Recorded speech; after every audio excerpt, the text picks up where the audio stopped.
बिहार में नरेंद्र और नीतीश की जोड़ी की ऐसी आंधी चली कि ना लालटेन की लौ बची और ना लाल झंडा बचा। राहुल की यात्रा फेल हो गई। तेजस्वी का हर घर नौकरी देने का वादा काम नहीं आया। जो चला वो भारत की सियासत का नया एम फैक्टर है। एम यानी महिला वोटर। भारत की राजनीति की हर परिभाषा को धराशाही कर देने वाली नारी शक्ति ने सारे सियासी पंडितों को मात दे दी है। महिलाओं को ना मध्य प्रदेश में कोई पढ़ पाया, ना झारखंड में, ना महाराष्ट्र में, ना ही बिहार में। जब तेजस्वी और राहुल एक दूसरे से सीटें खींचने में लगे हुए थे, तब नीतीश बाबू अपनी चुप्पा वोटर्स को एकजुट करने में लगे थे। और जब वो नारी शक्ति एकजुट होकर सामने आई तो उसका रिजल्ट आपके सामने है। क्योंकि इस चुनाव में एम फैक्टर यानी महिला खूब चला। नतीजे बता रहे हैं कि बिहार में महिलाओं ने एनडीए के सुशासन पर खूब वोट लुटाए हैं। इससे साबित हो गया कि नीतीश के 10,000 रुपए के उस फॉर्मूले ने चुनाव में ट्रम्प कार्ड का काम किया है। बिहार चुनाव के नतीजों से जो तस्वीर सामने आई वो सिर्फ सुशासन सरकार पर मुहर नहीं है, बल्कि ये मुहर है भरोसे पर, जिसे एनडीए ने कायम रखा है। साथ में जीत की अहमियत भी आपको समझनी होगी। बिहार भारत का तीसरा सबसे ज्यादा आबादी वाला राज्य है। उसकी आबादी 79% है और उसकी जो आबादी है, आबादी का 89% जो है वो गांव में रहता है। ये बताता है कि बिहार का राजनीतिक संदेश वास्तव में पूरे ग्रामीण भारत की नब्ज है। बिहार में एक चीज जो हमने ग्राउंड पर देखी, मैं फिर कह रही हूं, हमने तो किलोमीटर रट लिए हैं।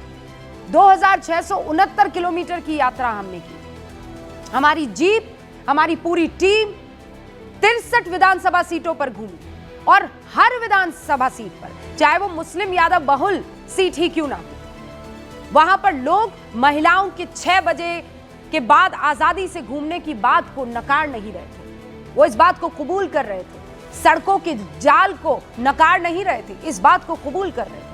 बिहार के लोगों की मेहनत, संघर्ष और आत्मसम्मान, जब बात आत्मसम्मान की आई तो उसे एनडीए ने कहीं ना कहीं कैच किया और उम्मीद जताई कि हम ये देंगे। यही भावना वोटिंग में दिखी। जनता ने बार बार ये दिखाया कि वो उस नेतृत्व के साथ खड़ी होती है जिस पर वो भरोसा करती है। इस बार का वोट सिर्फ सरकार बदलने या बनाने का फैसला नहीं था, बल्कि उस विश्वास पर मोहर है जो नीतीश कुमार ने पिछले 20 साल से जनता के दिल में बनाया।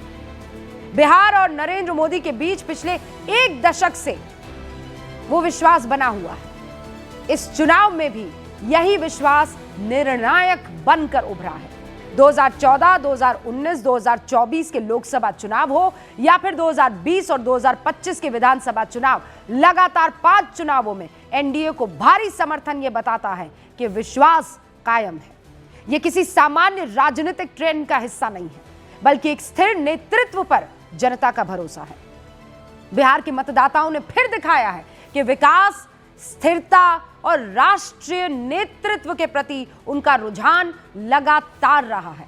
और इस बार का प्रचंड बहुमत जो है वो इसी लंबे रिश्ते, भरोसे और अपेक्षित प्रदर्शन का परिणाम है। मैं फिर कह रही हूं कि ऐसा नहीं है कि उन तमाम इलाकों में जहां हम गए शिकायतें नहीं हैं। शिकायतें हैं, भर भर कर शिकायतें हैं, लेकिन विश्वास भी उन्हीं पर है। ये आंकड़े दिखा रहे हैं। 204 पर एनडीए है इस वक्त जब मैं आपसे बात कर रही हूं, और एक के बाद एक ये जो आंकड़े 34 पर महागठबंधन है। ग्राउंड पर एनडीए काम कर रही है, जनता के दिल में जगह बना रही है और इसका परिणाम दिख भी रहा है। लेकिन चुनाव के दूसरा पक्ष जो है महागठबंधन, क्या चूक हो गई? ये चिंतन महागठबंधन को करना होगा, बजाय इसके कि कटघरे में खड़ा कर दे वो चुनाव आयोग को। खेल में आप हार गए हैं तो आप कोच को, आप वहां पर मौजूद रेफरी को और दर्शक को, ग्राउंड को, पिच को, बॉल को, बैट को, इन सब को कटघरे में नहीं खड़ा कर सकते। अगर आप हारे हैं तो आपको अपने खिलाड़ियों पर, अपनी स्ट्रैटेजी पर जरूर चिंतन करना होगा। और सूत्र हमें बता रहे हैं कि कांग्रेस में मंथन शुरू हो भी गया है। हार की समीक्षा का सबसे बड़ा मुद्दा मोदी पर पर्सनल अटैक। मोदी की मां को गाली देना और फिर इस बात पर इतराना कि एआई जेनरेटेड एक वीडियो आपने सब तक पहुंचा दिया, जिनमें मोदी की स्वर्गीय माताजी जो हैं वो मोदी को डांटते हुए नजर आ रही हैं। आपको लगता है देश की जनता को यह सब पसंद आएगा? बिहार की राजनीति को समझने वालों का मानना है कि महागठबंधन की हार उस वक्त तय हो गई थी जब वोटर अधिकार यात्रा के मंच से प्रधानमंत्री मोदी की दिवंगत मां को गाली दी गई, जब छठ पूजा पर राहुल गांधी का बयान बैकफायर कर गया, जब सीट शेयरिंग से लेकर सीएम चेहरे तक आरजेडी के साथ गतिरोध बहुत लंबा चला और इसका असर ग्राउंड लेवल पर दिखाई दिया, क्योंकि कार्यकर्ता समझ नहीं पा रहा था कि किस पर और किस सीट पर किसके लिए प्रचार करना है।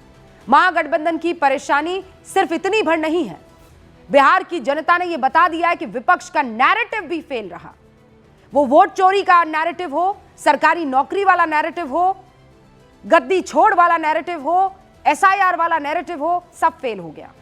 जिस वोट चोरी के मुद्दे को लेकर राहुल गांधी ने बिहार में 16 दिन में 1300 किलोमीटर से ज्यादा की वोटर अधिकार यात्रा निकाली, 25 जिलों की 183 सीटों से होकर गुजरी। आपको पता है उन 183 सीटों पर क्या हाल है? उन 183 सीटों पर एनडीए 155 सीटों पर है, या तो जीत हासिल करते हुए दिख रहा है या फिर आगे है। महागठबंधन के सिर्फ 25 सीटों पर आगे होना क्या बताता है? और अभी जब मैं आपसे बात कर रही हूं, प्रधानमंत्री नरेंद्र मोदी का एक्स पर पोस्ट आ चुका है। उन्होंने बिहार की जनता का शुक्रिया अदा किया है और नरेंद्र मोदी ने यह कहा है कि बिहार की जनता का कोटि कोटि नमन कि उन्होंने एनडीए को चुना है। सुशासन की जीत हुई, विकास की जीत हुई, जन कल्याण की भावना की जीत हुई, सामाजिक न्याय की जीत हुई। बिहार के मेरे परिवारजनों का बहुत बहुत आभार, जिन्होंने 2025 के विधानसभा चुनावों में एनडीए को ऐतिहासिक और अभूतपूर्व जीत का आशीर्वाद दिया। यह प्रचंड जनादेश हमें जनता जनार्दन की सेवा करने और बिहार के लिए नए संकल्प के साथ करने की शक्ति प्रदान करेगा। मैं एनडीए के प्रत्येक कार्यकर्ता का आभार व्यक्त करता हूं, जिन्होंने अथक परिश्रम किया है। उन्होंने जनता के बीच जाकर हमारे विकास के एजेंडे को सामने रखा है, विपक्ष के झूठ को हर मजबूती से जवाब दिया है। मैं उनकी हृदय से सराहना करता हूं।